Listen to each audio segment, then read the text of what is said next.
হুমায়ুন, আপনার কাছেও এটি নিয়ে একটু আসতে চাই যে ধরেন মানে মানুষের জনজীবনের নিরাপত্তা এবং আমার স্বাভাবিক মৃত্যুর গ্যারান্টি আসলে কতখানি।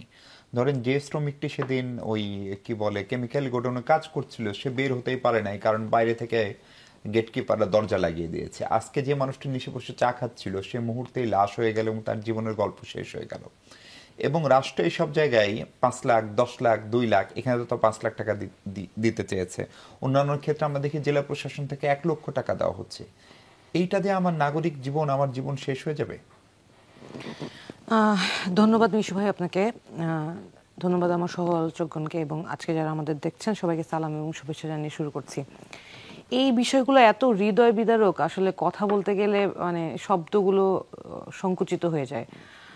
আপনি দেখেন এই যে সেই দিন যে মিরপুরে যে অগ্নিকাণ্ডের ঘটনাটা হলো, প্রথমে 16 জনের খবর পেলাম, আজকে একজনকে খুঁজে পাওয়া গিয়েছে।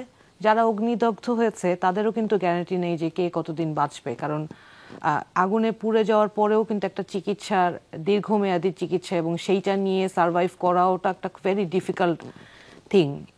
রানা প্লাজার যখন ঘটনা হয়, ওই ঘটনাটা একদম সামনে থেকে বেশ খানিকটা ইনভলভ হওয়ার সুযোগ হয়েছিল। তখনও দেখেছি যে বাংলাদেশে যারা অ্যাকচুয়ালি বাংলাদেশটা অর্থনীতিটা ধরে রেখেছে শ্রম দিয়ে, মেধা দিয়ে, তাদের কোনো মূল্য নাই, তাদের জীবনের কোনো মূল্য নাই, তাদের বিষয়ে কারো কোনো চিন্তা নাই।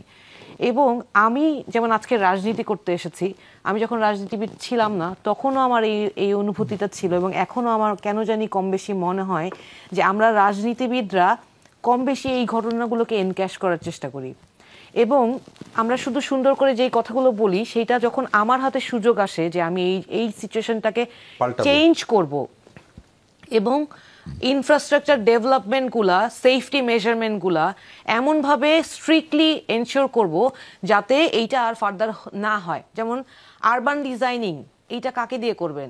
আমার দেশে এই যে দেখেন এই ফ্লাইওভারগুলো হলো, যখন এটা ডিজাইন হয়েছে এই ফ্লাইওভার উল্টা মানে পুরা রাস্তাটা উল্টা ডিজাইন হয়েছে, বহু পত্রিকায় আসছে।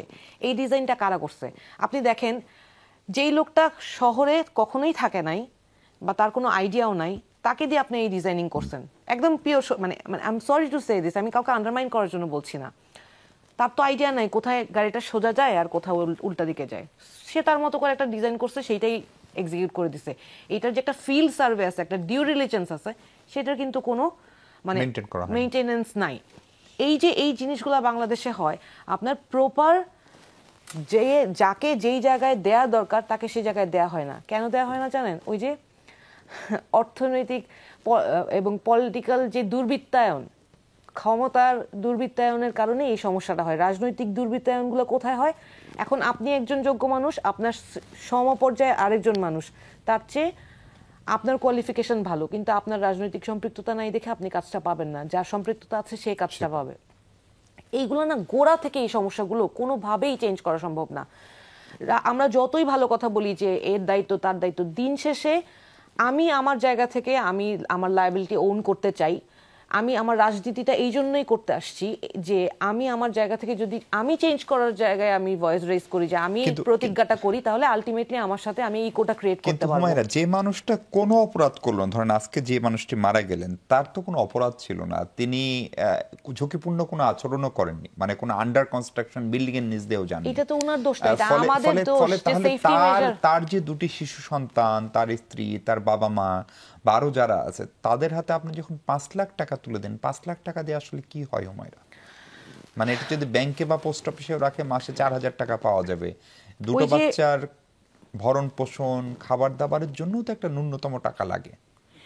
মানে রাষ্ট্র দেখবেন, মানে উপদেষ্টাদের গাড়ি কেনার জন্য 300 কোটি টাকার বাজেট অ্যালট হয়, কিন্তু একটা মানুষ মারা গেলে যেই মানুষের সেফটির দায়িত্ব রাষ্ট্রের ছিল, সেই মানুষ মারা গেলে তাকে 5 লাখ টাকা। আমি আসতে আসতে দেখছিলাম আমাদের সুপ্রিম কোর্টের একজন বড় ভাই, উনি লিখছিলেন, স্যার আমি 5 লাখ টাকা না, আপনি 10 লাখ টাকা নেন, ওই লোকের জায়গায় আপনি চলে যান, আপনার তো বয়স হয়েছে, আপনার যেমন চলে গেলে হয়তো আপনার এত পিছুটান থাকবে না, এই বাচ্চাগুলোর কি হবে? মানে এটা আমারও ফিলিংস। 5 লাখ টাকা 10 লাখ টাকা, আমরা কোর্টেও দেখছি যে অনেক সময় এই ধরনের দুর্ঘটনা হইলে রিড করে একটা ভালো অ্যামাউন্টের টাকার জন্য, একটা বাচ্চার হাত কাটা পড়ছিল মেশিনে, শিশু শ্রমিক, তার জন্য ব্যারিস্টার রুহুল কুদ্দুস কাজল স্যার মামলা করে ওই ধরনের একটা অর্ডার নিয়ে এসেছিলেন। কিন্তু দিন শেষে একটা জীবন থেকে যখন একটা মানুষ চলে যায়, এই যে জুলাইতে এতগুলো মানুষ শহীদ হয়েছে, আপনি না যত টাকাই দেন এইটার কম্পেনসেশন ফিরে নাই। আসবে না। জি